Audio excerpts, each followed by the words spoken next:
बोलिए शंकर भगवान की जय, बोलिए नारायण भगवान की जय। आप सभी को श्री कार्तिक मास की हार्दिक शुभकामनाएं। श्री सूजी महाराज शौनकादिक 88,000 ऋषियों को कार्तिक मास का 24वां अध्याय सुनाते हैं। श्री राजा पृथु पूछने लगे कि हे नारद जी, कार्तिक मास में जिस प्रकार से माँ तुलसी की पूजा होती है, भगवान नारायण की पूजा होती है, उसी प्रकार से सभी देवी देवताओं की पूजा होती है। इसके पीछे क्या कारण है और कार्तिक मास की आगे की महिमा सुनाने की कृपा करें।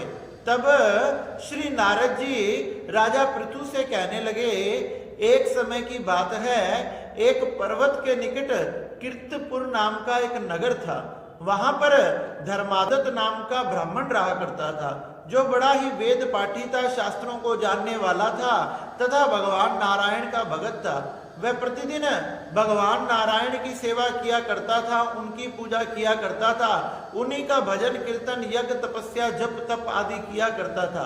अपने जीवन में सभी प्रकार के व्रतों को धारण करना, सभी प्रकार के धर्म कार्यों को करना, ऐसा उसका स्वभाव था। एक दिन वही ब्राह्मण जंगल से कुछ भगवान की सामग्रियां लेने के लिए, भगवान की पूजा करने के लिए जाने लगा।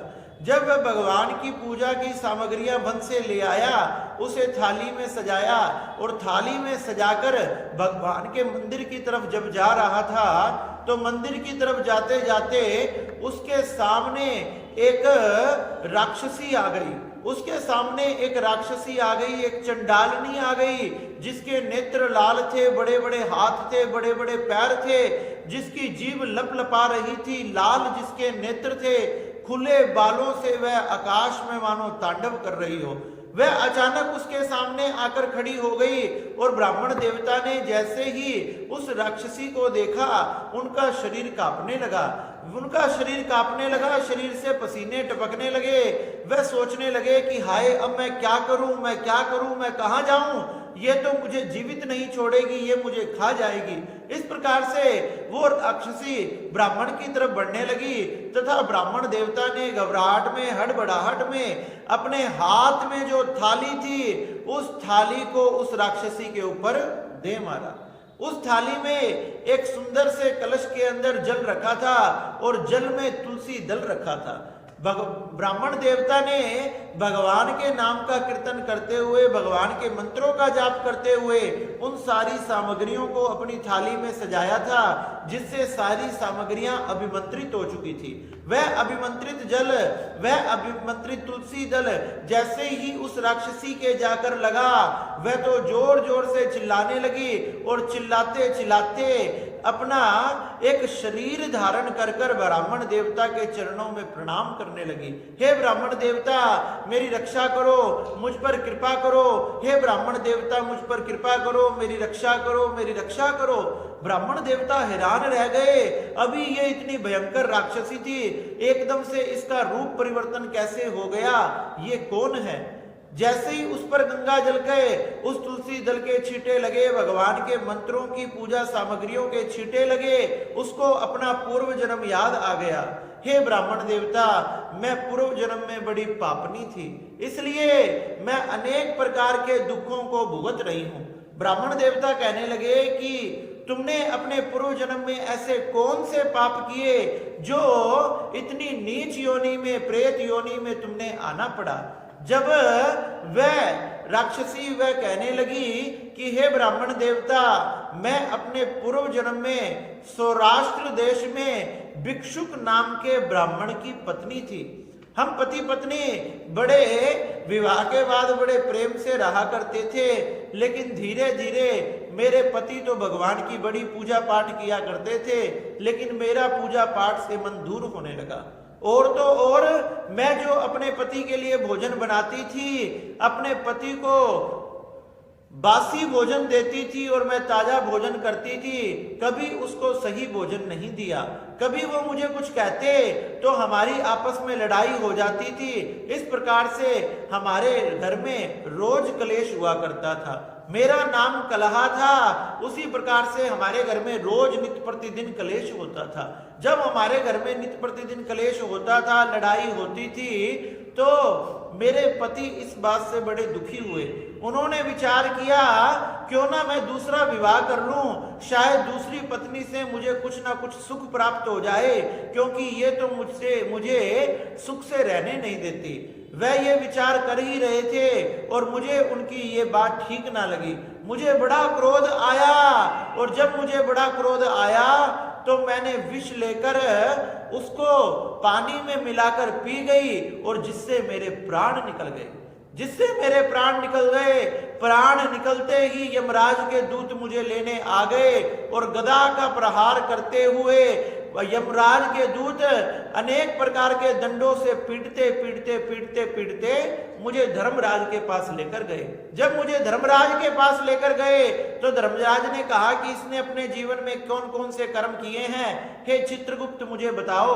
तो चित्रगुप्त कहने लगे, इसने अपने पूरे जीवन में कोई भी अच्छा काम नहीं किया, नित्य प्रतिदिन अपने पति से कलेश करती थी, अनेक प्रकार की क्रीड़ाएं करती थी, जिससे इसके पति को दुख प्राप्त होता था। और तो और ये अपने पति को झूठा भोजन देती थी, बासी भोजन देती थी। क्या ये अपने पति को झूठा भोजन देती थी, इसलिए ये अब विष्ठा खाने वाली होगी, ये अब इसका जन्म सूरी के रूप में होगा। कहने लगे, जिस बर्तन में बनाती थी उसी में ही खाती थी, इसलिए ये अपने ही बच्चों को खाने वाली बिल्ली बनेगी, तथा अनेक प्रकार से अपने पति को दुख देती थी, तथा खुद विष खाकर, जहर खाकर इसने आत्महत्या को किया, इसलिए अब ये प्रेत योनि में जाएगी। इसलिए धर्मराज के दूतों ने उसे मरु स्थान पर ले गए और सबसे पहले उसे प्रेत योनि में डाल दिया। इस प्रकार से मुझे प्रेत योनि में डाल दिया गया और कहा गया कि प्रेत योनि के बाद ये इस प्रकार से अपनी योनियों का, अपने जन्मों का भुगतान करेगी और अनेक प्रकार के कष्टों को भोगेगी। इसलिए हे ब्राह्मण देवता, मुझे प्रेत योनि में पड़े हुए 500 वर्ष हो गए हैं। इन 500 वर्षों से ना मैंने कुछ खाया है, ना मैंने कुछ पिया है। मेरा कंठ सूख रहा है, मैं तड़प रही हूं। इस प्रेत योनि में अनेक प्रकार के कष्ट आते हैं, जिसे मैं सहन नहीं कर पाती। एक बार तो मैंने एक वैश्य के शरीर में प्रवेश कर लिया, जिससे मुझे कुछ प्राप्त हो जाए, लेकिन भगवान नारायण तथा भगवान शंकर का वह भगत था। भगवान ने अपनी शक्ति के प्रभाव से मुझे उसकी देह से अलग कर दिया। मैं कृष्ण बेणी के संगम से यहाँ आ गई, तथा यहाँ जब आई तो मुझे यहाँ आपके दर्शन हुए। जैसे ही आपके दर्शन हुए, आपकी थाली में वो पड़ा हुआ गंगा जल तथा तुलसी दल जैसे ही मुझे आकर लगा, तो मुझे अपना पूर्व जन्म याद आ गया। हे ब्राह्मण देवता, आप कोई ऐसा उपाय बताएं जिससे मेरी मुक्ति हो जाए, जिससे मेरे जन्म जन्मांतर सुधर जाए।